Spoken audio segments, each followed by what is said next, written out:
1절부터 11절까지 지난주와 동일한 말씀입니다. 창세기 33장 1절부터 11절입니다. 야곱이 고개를 들어보니 에서가 장정 400명을 거느리고 오고 있었다. 야곱은 아이들을 레아와 라헬과 두 여종에게 나누어서 맡기고 두 여종과 그들에게서 난 아이들은 앞에 세우고 레아와 그에게서 난 아이들은 그 뒤에 세우고 라헬과 요셉은 맨 뒤에 세워서 따라오게 하였다. 야곱은 맨 앞으로 나가서 형에게로 가까이 가면서 7번이나 땅에 엎드려 절을 하였다. 그러자 에서가 달려와서 그를 끌어안았다. 에서는 두 팔을 벌려 야곱의 목을 끌어안고서 입을 맞추고 둘은 함께 울었다. 에서가 고개를 들어 여인들과 아이들을 보면서 물었다. 내가 데리고 온 이 사람들은 누구냐?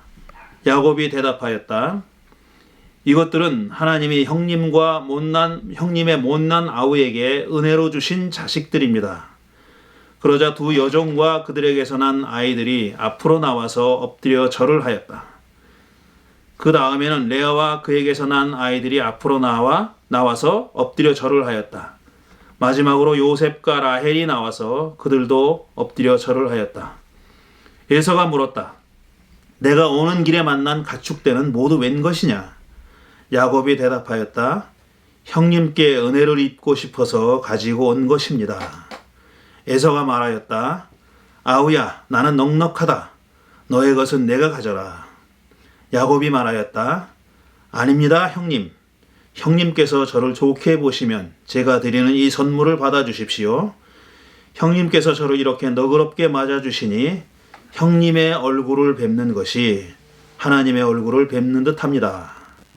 하나님이 저에게 은혜를 베푸심으로 제가 가진 것도 이렇게 넉넉하게 되었습니다. 그러니 제가 형님께 가지고 온 이 선물을 기꺼이 받아주시기 바랍니다. 야곱이 간곡히 권함으로 에서는 그 선물을 받았다. 하나님의 말씀입니다. 우리 고국에는 그나마 코로나 사태가 진정 국면에 들어선 모양입니다.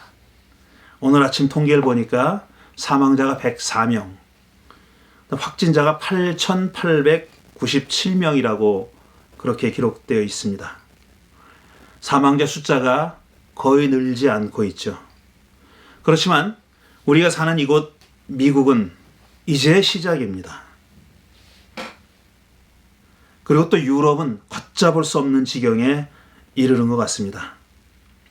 어저께 통계를 보니까 이태리만 해도 700명 이상의 하루에 700명 이상의 사망자가 생겼고 또 스위스가 전체 인구가 한 860만 정도밖에 안 된다는데 확진자가 7,000명이 넘습니다. 인구 대비 확진자가 엄청 많은 것이죠. 이렇게 사태는 나날이 확대되고 있지만 지난 몇 주 동안 이 코로나 사태에 대해서 얘기를 했기 때문에 오늘은 그 얘기를 하지 않도록 하겠습니다. 다만 두 가지 정도만 얘기하고 가름하도록 하겠습니다.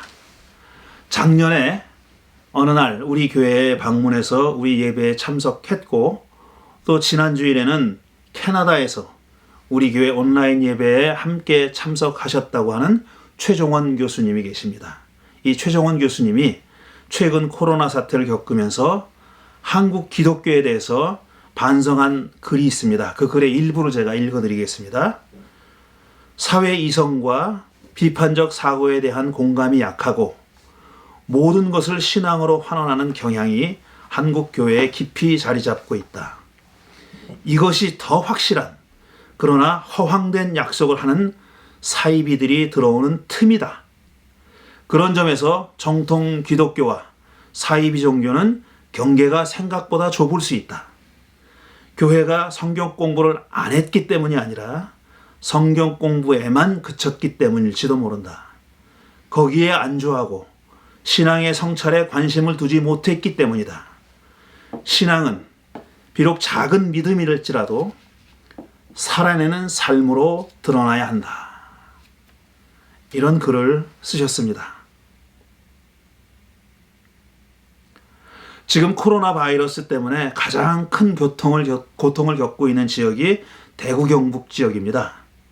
이 대구 경북 지역에 있는 기독교인 연대라는 조그만 단체가 있는데, 기독교인 연대의 한 성공의 부제께서 이런 글을 쓰셨습니다. 제가 그 글을 읽고 참 감동을 받아서 여러분께 소개하는 겁니다. 이렇습니다. 이 시기 가장 힘든 이들이 복지 사각 지역입니다. 곳곳에 무료 급식 또한 전부 없어졌습니다. 방치되는 거죠. 저희가 현장에서 파악한 결과 노숙인, 쪽방 사람들, 독거노인, 장애인, 이주 노동자 등 시간이 갈수록 점점 더 힘들어질 거예요. 시민들 몇몇 분이 나섰고 이제 대구 기독교인들도 나서기 시작했습니다. 우리 또한 할 수 있는 것이 많지 않지만 할 수 있는 만큼은 할 계획입니다. 생필품, 마스크, 세정제, 방진복, 도시락, 반찬, 라면, 컵밥 등 긴급하게 지원하기 시작했습니다. 월수금은 목사님들이 쪽방 방진을 합니다. 나머지 시간은 다른 곳과 협력해서 지원을 확대하려고요. 현재 저희는 3분의 목사님과 함께 움직입니다. 저희는 주로 실무일을 추진하고 50여 분의 목사님 대부분은 카톡과 전화로 협력합니다. 긴급 상황실 숙소는 교회 보호 차원에서 의료진들과 함께 대구 시내 공감 게스트하우스로 결정했습니다. 저희들은 이곳에서 한 달 동안 먹고 자고 일하고 있습니다. 이런 글입니다. 어떤 목사들은 바이러스도 하나님께서 물리쳐 주실 테니 반드시 모여서 예배해야 한다고 목소리를 높이는 사람들이 있습니다. 그런 목사들이 있습니다. 하지만 이렇게 이웃을 위해 애쓰고 노력하는, 그런 희생하는 목회자들도 있다는 데서 저는 희망을 봅니다. 제 생각에는 처음부터 교회들이 솔직해졌으면 더 좋았을 뻔했다 하는 생각을 합니다. 사실 모여서 예배 드리지 못하는 데서 오는 피해 가운데 하나가 바로 작은 교회들의 재정적인 곤란에 놓이게 된다는 겁니다. 아무래도 온라인 예배를 드리면은 여러 다른 방법으로 헌금에 참여한다 할지라도 부족할 수밖에 없습니다. 그 작은 교회들은 정말 힘듭니다. 그러면은 그 목사의 생계뿐 아니라 교회 렌트비 있죠. 기본적으로 나가야 할 비용들이 있잖아요. 그런 비용들을 할 수가 없는 겁니다. 그러니까 제 생각에는 처음부터 아예 작은 교회들이 솔직하게 이렇게 얘기를 하고 시작했으면 더 좋았을 거다 생각합니다. 우리는 헌금 때문에 그런 것이 아니다, 이렇게 나오지 말고 사실 그게 필요하다. 우리는 이런 상태고 이런 상황이고 그래서 도와달라고 얘기했으면 더 좋았을 거다. 저는 이렇게 생각합니다.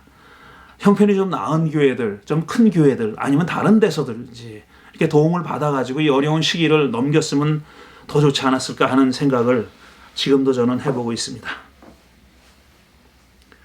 제가 얼마 전에 사진을 하나 봤는데 그 사진에 이게 참 우프다고 해야 되나요? 어떤 감동적이라고 해야 되나요? 어떤 사진 하나 봤는데 그 사진을 여러분께 보여드리겠습니다. 바로 이 사진입니다. 지금 신부님이 회중석에 교인들의 사진을 걸어놓고 미사를 집전하고 있는 그런 사진입니다. 여러분 어떻게 생각하시는지 모르겠어요. 저는 지난주에 우리 거의 텅 빈 예배실에서 예배를 드리면서 그 회중석에 여러분이 앉아 계시다고 생각하고 그렇게 예배를 진행했습니다. 근데 이것도 하나의 방법인지는 모르겠는데 저는 저하고는 사진이 없어도 여러분들의 얼굴을 볼 수 있었습니다. 올해 사순절에는 내부와 외부를 가르는 경계를 넘는 사람들이라는 시리즈 설교를 하고 있습니다.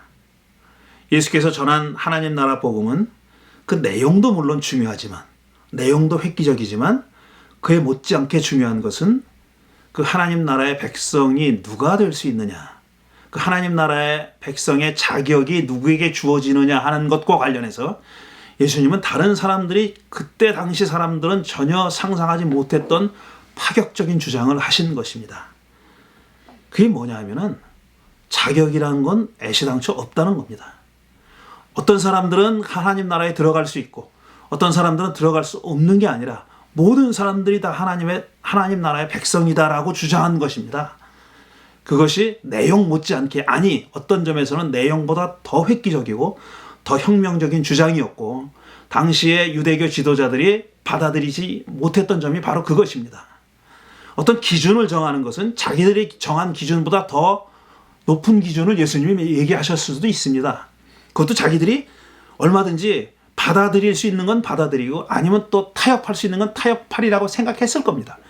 그런데 예수님이 그 모든 그 어떤 기준을 한 단계 높인 정도가 아니라 그 기준 자체가 필요 없다고 얘기하셨을 때, 그러니까 외부인과 내부인, 하나님 나라라는 경계가 있다면, 만약 경계가 있다면 그 내부와 외부의 차이가 없다는, 아예 경계라는 게 존재하지 않는다고 얘기하셨을 때 이들은 분노하지 않을 수 없었던 것입니다.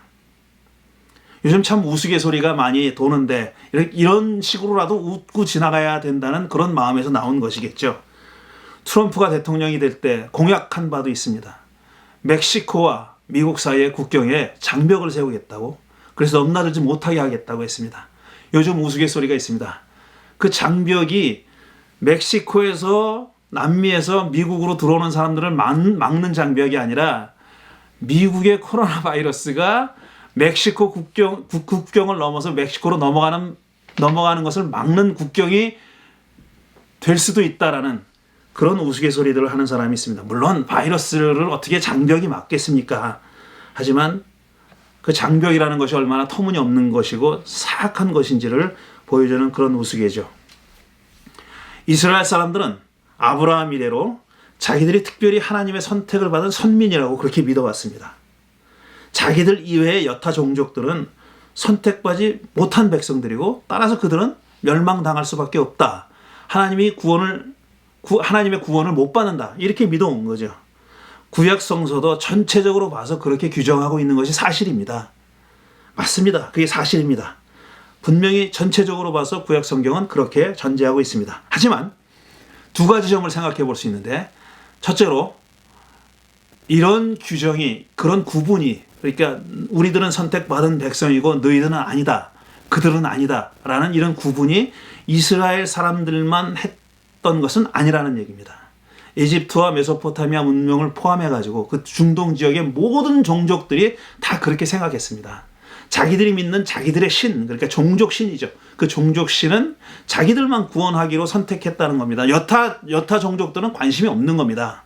그들은 뭐 축복할 생각도 없고 뭐 은총을 줄 생각도 없고 구원할 생각은 더더욱이 없는 것이죠. 자기들만 구원받도록 그렇게 선택받았다는 그런 믿음은 이스라엘 사람들뿐 아니라 다른 종족들도 다 가지고 있었던 공통적인 그런 전제고 신념이었다는 것이죠. 그게 하나 있고, 그 다음에 두 번째로는 또 구약 성서가 이스라엘 사람들을 하나님의 선민이라고 전제하는 것은 맞지만 틈이 있습니다. 거기에 그 경계를 넘나든 사람들의 얘기가 구약 성경 곳곳에 자리 잡고 있다는 얘기입니다. 선택된 사람들과 선택되지 않은 사람들을 나누는 경계가 우리들이 생각하는 것처럼 그렇게 분명하지 않았다는 얘기입니다. 선을 넘나드는 사람들이 있었죠. 그 선이라는 것이, 장벽이라는 것이 사람들이 도저히 넘을 수 없는 그런 것이 아니었다는 얘기입니다. 선택에서 비선택으로, 또 반대로 비선택에서 선택으로 선을 넘는 사람들이 있었는데 그 중에 하나가 바로 에서라는 겁니다. 에서에 대한 얘기는 지난주에 많이 했습니다. 에서는 하나님께서 아브라함에게 주신 약속, 곧 땅과 하늘의 별같이 많은 후손과 그 다음에 아브라함의 후손들을 통해서 모든 종족들이 복을 받게 하겠다는, 그러니까 축복의 통로가 된다는 이 세 가지 약속, 땅과 후손과 축복의 통로가 된다는 세 가지 약속을 하나님이 아브라함에게 주셨고 그 약속의 아들이 이삭입니다. 그리고 그 이삭에게서 태어난 쌍둥이 아들 중에 형이 에서입니다. 이 두 아들은 어머니 뱃속에서부터 경쟁했다고 했습니다. 그러니까 둘 사이에 형제 간의 암투와 경쟁이 얼마나 심했는지를 미리 보여주는 것이죠. 근데 에서는 주로 바깥으로 싸돌던 사람이고 바깥으로 외향적인 사람이고 또 야곱은 집안에만 있는 조용한 사람이라고 했습니다. 이 두 사람 간의 갈등에서 에서가 야곱에게 2번 속아 넘어가서 축복을 빼앗겼다는 얘기는 지난주에 했습니다. 붉은 죽 한 사발에 장자가 누릴 수 있는 권한을 팔아넘겼다는 얘기. 그 다음에 어머니 리브가와 공모해서 늙은 아버지가 큰아들 에서에게 마지막으로 주려고 했던 축복을 가로챘다는 얘기. 지난주에 두 얘기를 했습니다. 그리고 나서 이제 형에게 보복당할 것을 두려워한 야곱이 어머니의 조언을 받아가지고 도망칩니다. 그래서 저 먼 자기 외삼촌, 그러니까 어머니의 오빠가 사는 라반이라고 하는 사람이 사는 곳으로 도망가서 거기서 무려 20해를 삽니다. 20년 동안 거기서 살고, 그다음에 아내도 4명의 아내를 얻었고 자식도 여럿 낳았고, 그다음에 종들도 많이 생겼고, 그다음에 재산이 많이 늘어났습니다. 재산이 대체로 다 가축이죠. 그 가축의 재산, 가축으로 표현되는 재산을 많이 갖게 됐고 20년 만에 드디어 라반과 헤어져서 자기 집으로 돌아오게 된 겁니다. 오늘 그 얘기부터 시작하려고 하는 것입니다. 자, 이 야곱이 집으로 돌아오려고 하는데 그야말로 하나님의 축복을 많이 받았어요. 그래서 아내도 여러 명, 요즘 같으면 그게 축복이 아니겠지만 옛날엔 축복이었습니다. 여러 명의 아내와 많은 자손과 자식들과 그 다음에 큰 재산, 종들을 가지게 됐어요. 그래서 지금 금이 환향하는 길입니다. 말하자면. 그런데 이게 금이 환향이 되지 못했던 이유는 뭐냐면은 20년 동안 자기에게 보복할 것을 생각하면서 이를 갈고 있을 자기 형 에서에 대한 생각 때문에 그게 금이 환향이 되지 못했던 것입니다. 문제는 형의 보복이었죠. 안갚음이었죠. 그 나쁜 짓을 하고 도망쳤으니 형이 자기를 가만둘 리가 없다고 그렇게 생각한 겁니다. 그래서 이 야곱이라는 사람은 이 머리가 빨리 돌아가는 사람 아닙니까? 이 야곱이 3가지의 방책을 준비합니다. 첫째는 뭐냐면은 종을 먼저 보냅니다. 자기 종을 먼저 보내서 형한테 뇌물을 바칠 생각을 했습니다. 그래서 종을 먼저 보낸 겁니다. 뇌물을 가지고 형을 보냈더니 그래서 형의 마음을 풀어보려고 했던 것이죠. 그 뇌물 가지고. 그런데 그 종이 보고하기를 뭐라고 보고했냐면 당신의 형이 부하 400명을 이끌고 지금 당신에게 오고 있습니다. 이렇게 보고한 겁니다. 그러니까 자기를 금이 환향이라고 생각하고 따뜻하게 맞이하려면 400명이나 되는 부하를 데리고 올 리가 없지 않습니까? 그러니까 야곱은 나를 이게 죽이려고 생각하는구나, 보복하려고 생각하는구나 하고 겁에 질렸어요. 그러니까 첫 번째 생각했던 뇌물 가지고 일을 해결하려고 생각했던 것은 허사로 돌아간 겁니다. 두 번째는 뭐냐면 하나님께 간절히 기도했습니다. 이게 두 번째 방책이에요. 사실 야곱이 라반의 집에 머물러 있는 동안 하나님과의 교류가, 소통이 거의 없었습니다. 그러던 사람이 자기가 지금 급하게 됐으니까, 물론 사람들이 대부분 다 그렇긴 하지만 급한 처지에 놓이니까 하나님께 간절히 기도한 겁니다. 하나님께 도와달라고 기도한 게 두 번째 방책이었고, 세 번째로는 또 뭐냐면은 자기의 가족들과 식솔들과 재산을 둘로 나눴습니다.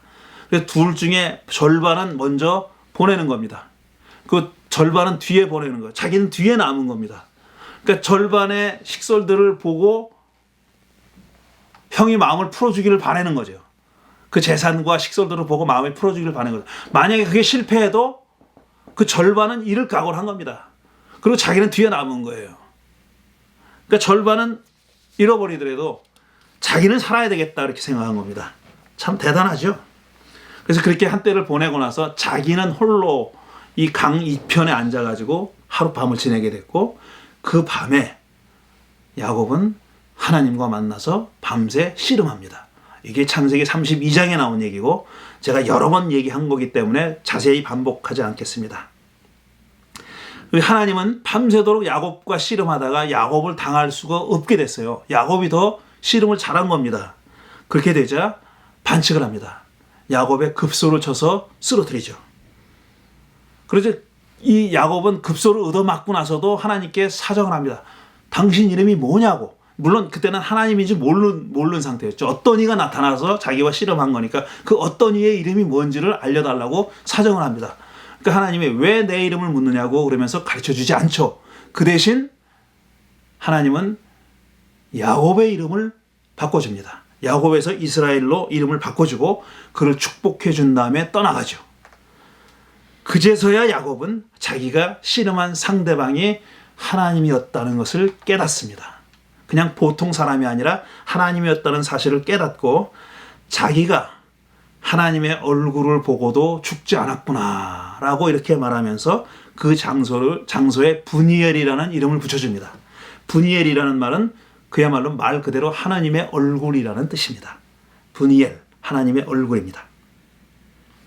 이 일이 일어난 후에 드디어 그는 형 에서와 만납니다. 피할 수 없는 만남이죠. 그래서 이 사람은 형을 보자 먼저 7번 땅에 엎드려서 절을 했습니다. 살려달라는 거죠. 그러니까 자기를 봐달라는 거죠. 용서해달라는 그런 표현이죠. 근데 그때 야곱이 전혀 상상할 수 없었던 일이 벌어집니다. 에서가 칼을 들고 자기에 달려와서 자기를 죽이려 한 게 아니라 에서가 자기에게 달려와서 그를 끌어안은 겁니다. 와락 끌어안은 겁니다. 그리고 두 팔을 벌려서 야곱을 끌어안고 야곱의 목을 끌어안고 그에게 입을 맞추고 둘이 함께 통곡했다고 했습니다. 둘이 함께 울었습니다. 이건 야곱이 전혀 기대하지 못했던 그런 일입니다. 이렇게 두 사람이 한동안 운 다음에 야곱은 자기 식솔들을 자기 형에게 소개합니다. 그 소개가 다 끝나자 에서가 이렇게 묻죠. 내가 오다가 만난 가축대들은 다 뭐냐 이렇게 물으니까 그건 형에게 바치는 선물입니다. 이렇게 얘기하고 또 형이 나도 부자다. 나도 가진 게 많으니까 선물은 필요 없다 라고 얘기하죠. 네가 가져라 라고 얘기하니까 야곱이 이렇게 말하죠. 형님께서 저를 좋게 보시면 제가 드리는 이 선물을 받아주십시오. 형님께서 저를 이렇게 너그럽게 맞아주시니 형님의 얼굴 뵙는 것이 하나님의 얼굴을 뵙는 것 같습니다. 이렇게 얘기합니다. 이 대목은 정말 이 설화자가 굉장히 마음을 써서 적은 귀절입니다. 야곱은 바로 앞에서 하나님과 씨름한 후에 하나님이 떠나가고 나서 이렇게 말하죠. 내가 하나님의 얼굴을 보고도 죽지 않았구나 라고 말하면서 그것을 브니엘이라고 이름 줬다 그랬어요. 하나님의 얼굴을 보고도 죽지 않았구나. 그렇게 얘기한 그 야곱이 에서의 얼굴을 보면서 내가 형님의 얼굴을 보니 하나님의 얼굴을 본 것 같습니다 라고 얘기한 겁니다. 그러니까 적어도 야곱에게 있어서는 에서의 얼굴이 하나님의 얼굴, 바로 그 앞전에 씨름한 하나님의 얼굴과 같은 겁니다. 적어도 야곱은 그렇게 본 겁니다. 그때 야곱의 심정은 그랬다는 것입니다.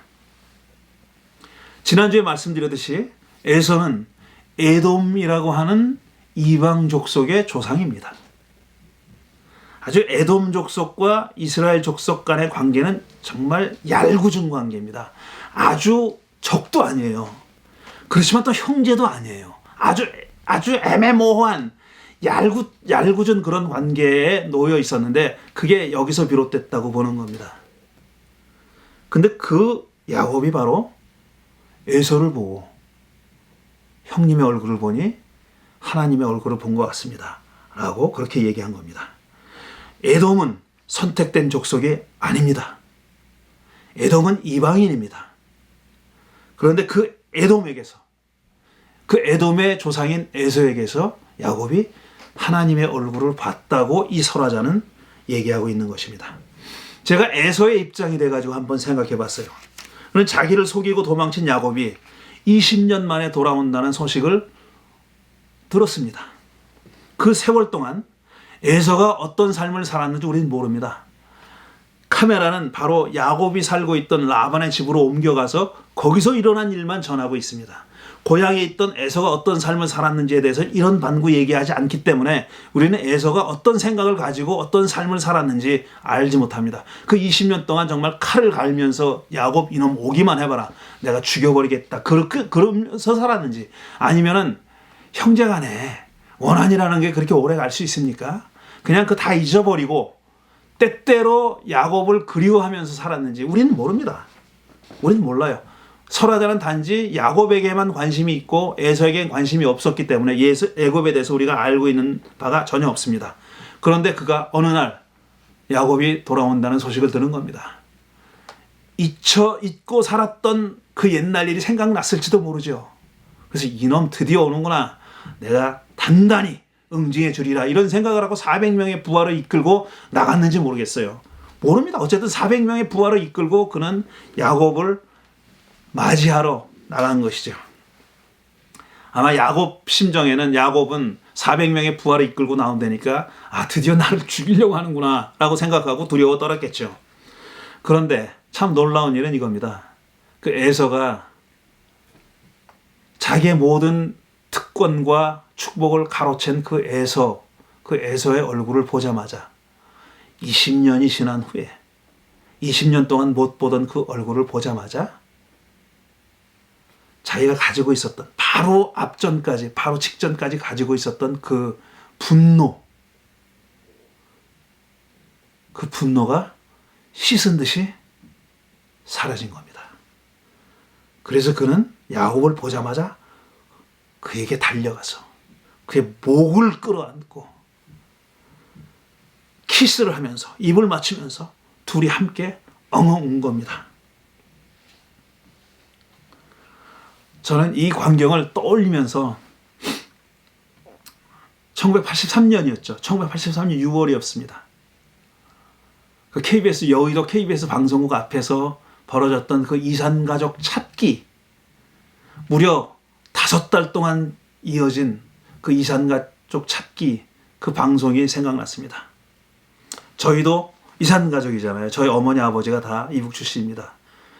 그래서 우리 아버님께서 그때 이렇게 손팻말을 들고 나가시진 않았는데 매일 그 KBS 방송국 앞에 가서 돌아다녔어요. 당신의 가족이 혹시 남아있는데 모르고 아직까지 산 건 아닌지, 혹시나 가족이 있을지도 모른다. 우리 아버님의 여자 형제들, 그다음에 어머님, 아버님은 아마, 우리 할아버지, 할머니는 아마 돌아가셨을 가능성이 높지만 자손들이 있고 식구들이 있습니다. 그 식구들을 찾기 위해서 매일 여의도에 나가서 돌아보셨던 그 기억이 납니다. 그리고 방송에서 여러분들 다 보셨지만, 젊은 분들은 안 보셨을 수도 있지만 다 보셨겠지만, 그렇게 만나게 돼 확인하고 나서 그 울던 광경, 부둥켜 안고 울던 광경들 여러분 기억나시죠? 그런 일이 야곱과 에서에게 일어난 겁니다. 그리고 또 이 광경은 정말 놀랍게도 누가복음에 나오는 탕자의 비유의 아버지와 같은 그런 모습을 에서가 보여주고 있습니다.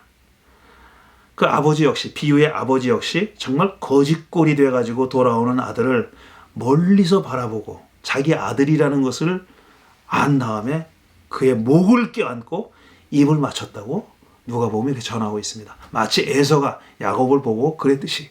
그러니까 지금 예수님이 그 탕자의 비유를 말씀하셨을 때 야곱과 에서의 이야기를 염두에 두고 말씀하셨는지는 몰라요. 그건 알 방법이 없습니다. 하지만 사용된, 누가가 사용한 단어는 똑같습니다. 탕자의 아버지도 자기 아들의 목을 껴안고 입을 맞추고 울었습니다. 에서도 똑같이 야곱을 보고 그에게 달려가 목을 끌어안고 입을 맞추고 그렇게 울었습니다. 저는 많은 창세기 해설서를 읽으면서 내내 의아했습니다. 왜 하나님은 에서가 아니라 야곱을 선택했을까? 조금 어리석긴 하지만 그래도 착했던 에서가 아니라 그 얍삽하고 사기에 능한 그 에서를 선택했느냐 말입니다. 정말 하나님 만나면 여쭤보고 싶은 그런 질문입니다. 어쨌든 우리는 알 도리가 없습니다. 하나님은 왜 에서가 아닌 야곱을 선택했는지 우리는 모릅니다. 그런데 오랫동안 이 창세기를 해설한 구약학자들은 어떻게 해서든지 그런 선택을 이해해 보려고 애를 썼습니다. 그저 말하자면 하나님이 선택한 일인데 그게 잘못될 리가 있느냐는 거죠. 야곱을 선택하신 건 무슨 이유가 있을 거다. 그렇게 여긴 겁니다. 근데 이유를 찾아봐도 이유를 알 수 없는 거예요. 도대체 아무런 미덕이 없는 겁니다. 아무런 미덕이 없는 거예요. 그러니까 어떤 일까지 일어나느냐 하면은 야곱이 했던 나쁜 일을 미워하는 일까지 생겼습니다. 그리고 어떤 사람들은 사람이 착한 것은 하나님의 구원을 받는 거랑 아무 상관없다. 이렇게 주장하는 거예요. 야곱을 봐라. 야곱이 얼마나 나쁜 놈인데 하나님의 선택을 받지 않았느냐. 그러니까 거기서부터 추론하는 거예요. 착한 거 하고 올바르게 사는 거 하고 하나님의 선택과 아무 상관도 없다. 그렇게 살 필요가 없다. 사실 이렇게 주장하는 거죠. 이런 터무니없는 주장까지 하는 사람들이 많이 생겨났습니다. 말도 안 되는 얘기죠. 우리는 알 수 없지만 왜 야곱을 하나님이 선택하셨는지는 알 수 없지만 야곱이 사악했기 때문에 선택한 건 아니겠죠. 또 에서가 가지고 있는 미덕이 하나님께 소중하지 않았다고 말할 수는 없는 겁니다.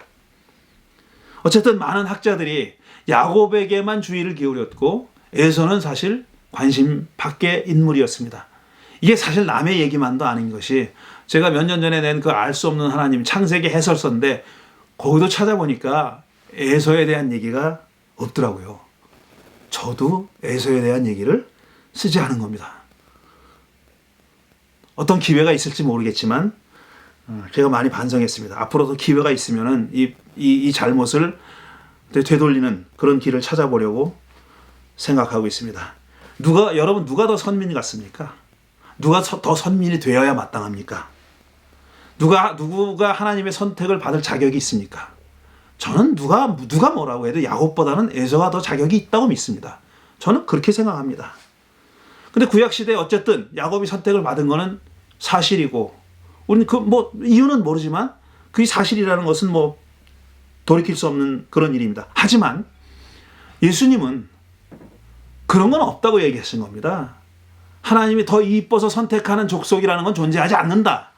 이런 겁니다. 하나님 나라의 백성이 될 자격이라는 것은 존재하지 않는다.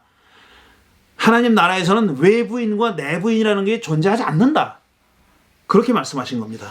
어린아이가 더 먼저 하나님 나라에 들어갈 수 있고 어린아이와 같지 않으면 하나님 나라의 백성이 될 수가 없고 그대들보다 창녀가 더 먼저 하나님의 나라에 들어간다고 그렇게까지 말씀하셨습니다. 그런데 지금까지도 예수님이 그렇게 선언했고 또 우리 기독교인들은 그런 예수님을 믿는다고 하면서 지금까지도 2020년인 21세기가 되고도 20년이 지난 지금까지도 우리 조국에서는 시위할 때 태극기와 성조기와 심지어 이스라엘기까지 들고 나오는 사람들이 있습니다. 그 사람들 생각은 아직도 구약시대에 머물러 있는 것이고 또 구약이 그렇게 강조하진 않지만 불쑥불쑥 드러내놓고 있는 그 경계를 넘어서는 사람들에 대한 얘기는 안중에도 없는 겁니다. 저는 어떻게 그 구약을 좋게 보려고 해서 그렇게 보는 건지는 모르겠지만 그런 에서와 같이 또 앞으로 제가 몇몇 사람들은 더 얘기하려고 하는데 그런 사람들의 이야기가 왜 구약 성서에 남아있느냐 하면은 자기들의 선택을 받았다는 데 대한 그런 어떤 우월감보다는 우월감도 있었겠지만 물론 한편으로는 마음 한구석에 우리가 과연 이럴 자격이 있나 하는 그런 양심에서부터 우러나오는 작은 목소리가 있었다고 생각합니다. 그렇기 때문에 이렇게 경계를 넘는 사람들의 이야기를 자기들의 공식적인 신학과는 어울리지 않는 그것과는 반대되는 사람들의 이야기를 후대에 전한 것이 아닌가 이렇게 생각하고 있습니다. 한국에서 이스라엘까지의 거리가 구글을 보니까 8,279km랍니다. 8,279km 떨어져 있는 이스라엘, 그 나라의 깃발을 들고 시위를 하는 한국의 참 안타까운 기독교인들. 뭐라고 안타까워해야 될지 모르겠습니다. 한 10여 년 전이라고 기억하는데 우리가 글렌데일에 있을 때 성서 공부 시간에 이스라엘과 팔레스타인 문제에 대해서 공부한 적이 있었습니다. 그때 저는 그 공부를 준비하려고 여러 권의 참고서를 읽다가 요나의 분노라고 하는 로즈메리 류터라는 사람이 쓴 책을 읽었습니다. 류터는 아주 유명한 신학자입니다. 아주 유명한 여성 신학자입니다. 이름이 로즈메리니까 여성 신학자입니다. 이 사람이 쓴 요나의 분노라는 책은 요나서를 해설한 책이기도 하지만 지금 이스라엘과 팔레스타인 사이의 분쟁의 기원과 과정과 지금 현황을 해설하는 그런 책입니다. 굉장히 좋은 책인데 여러분이 지금 제가 가지고 있는데요. 이거를 들어봐야 책 제목은 보이지 않겠지만 아주 주로 검은색 표지를 가지고 있는 그런 책입니다. The Wrath of Jonah라는 책입니다. 요나의 분노라고 하는 책인데 이 책을 읽고 저도 분노했습니다. 요나만 화를 낸 게 아니라 저도 화를 냈어요. 근데 그 화의 성격이 그 분노의 성격이 전혀 다릅니다. 요나는 이스라엘의 예언자입니다. 근데 하나님 어느 날 그에게 명령을 내립니다.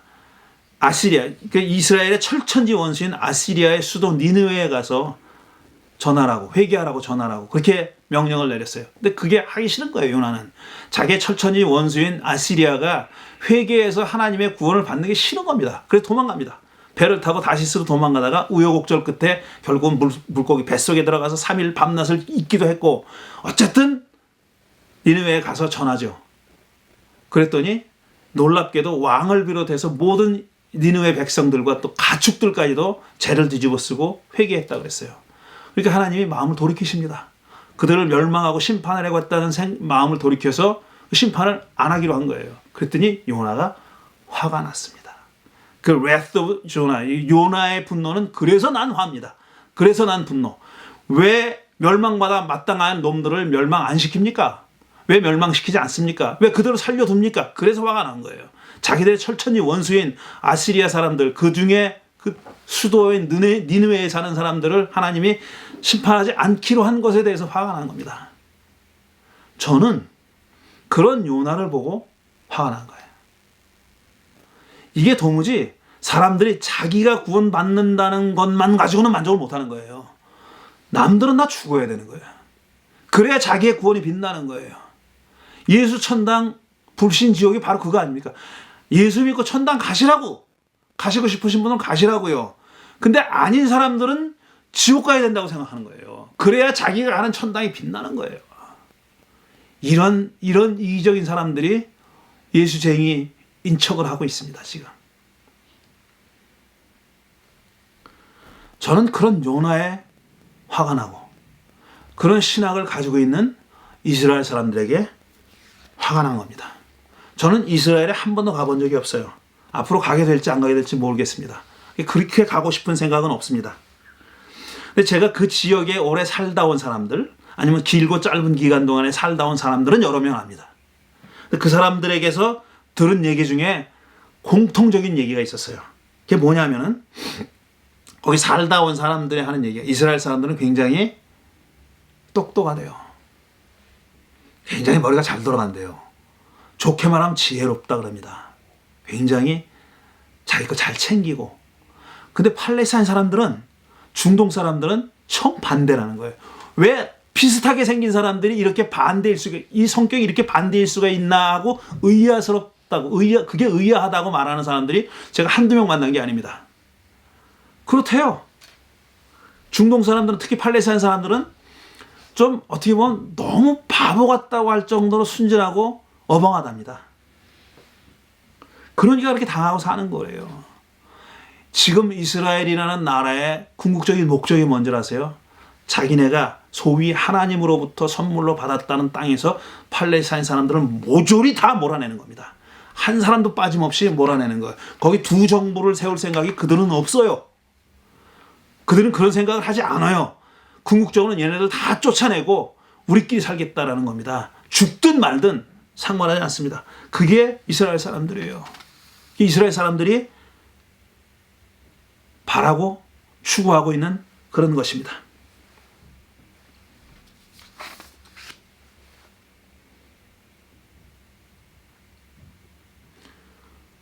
제가 여기까지 생각이 이르자 내 마음을, 내 가슴을, 내 영혼을 파고든 아픈 생각이 있습니다. 이 질문입니다. 우리 기독교인들은 야곱 같은 사람인가? 아니면 에서 같은 사람인가? 여러분 어떻게 생각하십니까? 우리 기독교인들은 야곱에 가깝습니까? 에서에 가깝습니까?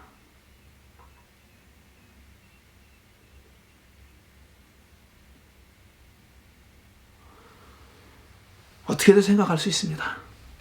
나는 야곱에 가깝다고도 생각할 수 있고 에서에 가깝다고 생각할 수 있어요. 저는 그렇게 나는 야곱이기를 포기할 수 없다 이렇게 생각할 수 있어요. 그렇지만 그런 분들도 한 번쯤 생각해 보자고요. 우리 주위에는 에서와 같은 사람들이 무수히 많이 있고 우리들은 사실 그 사람들 덕분에 살아왔고 알게 모르게 그 사람들에게 피해를 주고 살고 있다고. 다시 말씀드리지만 예수님은 경계라는 것을 부정하셨습니다. 사실 그게 예수님이 십자가에 달려 죽은 가장 큰 이유입니다. 예수님은 경계가 없다고 말씀하셨어요. 경계 안쪽에 있는 사람들에게 분노를 산 거고 그들의 미움을 받은 겁니다. 그들은 아주 예수님 선교 초기부터 그분을 죽이려고 했습니다. 그분은 자기 스스로 십자가에 달려 죽으심으로써 그 경계를 무너뜨렸다고, 벽을 무너뜨렸다고 그렇게 말하고 있고 우리 그렇게 믿고 있습니다. 그렇다면 우리 생각을 바꿔야 됩니다. 우리는 어떤 테두리 안에 들어와 있는 사람이고 저 테두리 바깥에 있는 사람들을 우리 테두리 안으로 끌어들여야 된다, 이끌어야 된다, 인도해야 된다, 전도해야 된다, 섬겨야 된다, 이런 생각부터 버려야 됩니다. 그런 생각이 지금 이 길고 지독한 그 장벽을 계속 유지시키게 하는 힘입니다. 그 장벽은 신기루 같은 겁니다. 우리가 없다고 하면 없는 겁니다. 반면 우리가 그게 있는 거로 전제하면 절대로 없어지지 않습니다. 여러분, 제가 여러분들에게 전도 하시라는 말씀 안 하잖아요. 저도 전도 안 합니다. 다만 우리가 예수 믿는 사람으로서 우리의 삶을 진솔하게 보여주면 됩니다. 그들이 있지도 않은 테두리 안에 들어오든 안 들어오든 그건 그들의 선택입니다. 우린 그저 우리의 삶을 있는 그대로 진솔하게 있는 그대로 정직하게 진솔하게 보여주고 이 모든 삶이 가능하게 된 것은 바로 그분 덕분이라고.